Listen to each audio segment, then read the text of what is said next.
जम्मू कश्मीर के पहलगाम में 22 अप्रैल को हुए आतंकी हमले के बाद भारत सरकार ने सभी पाकिस्तानी नागरिकों के लिए तत्काल प्रभाव से वीज़ा सेवाएं निलंबित करने का फैसला लिया है। भारत की तरफ से पाकिस्तानी नागरिकों को जारी किए गए सभी मौजूदा वैध वीज़ा 27 अप्रैल 2025 से रद्द कर दिए जाएंगे। वर्तमान में भारत में मौजूद सभी पाकिस्तानी नागरिकों को वीज़ा की संशोधित अवधि समाप्त होने यानी 27 अप्रैल से पहले भारत छोड़ देना होगा। ऐसे में सवाल उठ रहे हैं कि क्या पाकिस्तानी नागरिक सीमा हैदर को भी भारत छोड़ना पड़ेगा। पाकिस्तान से नेपाल के रास्ते भारत पहुंची सीमा हैदर के वकील को उम्मीद है कि भारत सरकार के आदेश से उनकी मुवक्किल को रियायत मिलेगी। सीमा के वकील AP सिंह ने गुरुवार को न्यूज़ एजेंसी से बातचीत में कहा कि उनकी मुवक्किल ने उत्तर प्रदेश के ग्रेटर नोएडा के रहने वाले सचिन मीना से शादी की है।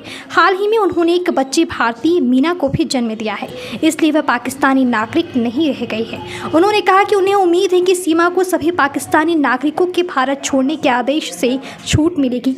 सीमा के भारत आने के बाद से उसकी नागरिकता से जुड़े विभिन्न पहलुओं में उसकी कानूनी सहायता कर रहे वकील सिंह ने कहा कि केंद्र सरकार का यह निर्देश सिर्फ उन लोगों पर लागू है जिनकी नागरिकता पाकिस्तान की है। सिंह ने दावा किया है कि सीमा पाकिस्तानी नहीं है। उन्होंने कहा है कि वह भारत में हैं और भारतीय हैं। सिंह ने कहा है कि महिला की नागरिकता पति के साथ जुड़ी होती है। वकील ने कहा कि सीमा का मामला इसलिए अलग है क्योंकि ATS उसके बारे में पहले से ही जांच कर रहा है।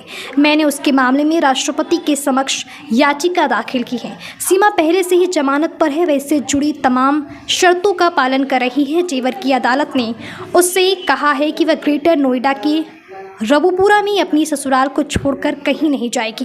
सिंह ने आगे कहा कि अंतर्राष्ट्रीय न्यायालय और गार्जियनशिप अधिनियम के अनुसार मां ही किसी बच्चे की सर्वश्रेष्ठ अभिभावक होती हैं। क्या आप भारत में जन्मी बेटी को पाकिस्तान भेजना चाहेंगे?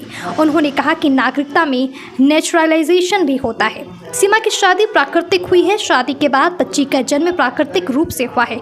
उत्तर प्रदेश सरकार ने उस बच्ची का जन्म प्रमाण पत्र जारी किया है जिसमें मां का नाम सीमा मीना और पिता का नाम सचिन मीना लिखा गया है। बच्ची का नाम भारती मीना रखा गया है। इस सवाल पर कि क्या इन दलीलों के आधार पर सीमा को केंद्र सरकार के आदेश से छूट मिल जाएगी, इस पर सिंह ने कहा कि उन्हें छूट है। गार्जियनशिप एक्ट कहता है कि बच्ची अपनी मां के साथ ही रहेगी।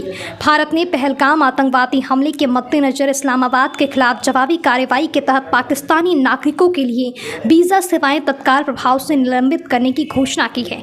पहलगाम में नृशंस आतंकवादी हमले में 26 लोगों की मौत के एक दिन बाद प्रधानमंत्री नरेंद्र मोदी की अध्यक्षता में बुधवार को सुरक्षा संबंधी कैबिनेट समिति CCS की बैठक में यह निर्णय लिया गया है। विदेश मंत्रालय ने कहा है कि भारत द्वारा पाकिस्तानी नागरिकों को जारी सभी मौजूदा वैध वीज़ा 27 अप्रैल से रद्द कर दिए गए हैं।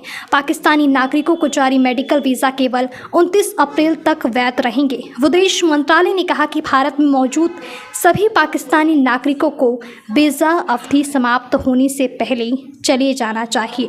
सीमा हैदर अपने 4 बच्चों को लेकर मई 2023 में नेपाल के रास्ते भारत में दाखिल हुई थी। हालांकि उसके इस तरह से भारत में एंट्री करने को अवैध माना गया था। भारत आने के बाद सीमा उत्तर प्रदेश के ग्रेटर नोएडा के निवासी सचिन मीना से शादी कर ली थी। हाल ही में उसने एक बेटी को जन्म दिया है। केंद्र सरकार के सभी पाकिस्तानी नागरिकों के भारत छोड़ने के आदेश के बाद यह सवाल उठ रहे हैं कि क्या सीमा हैदर को भी भारत छोड़ना होगा।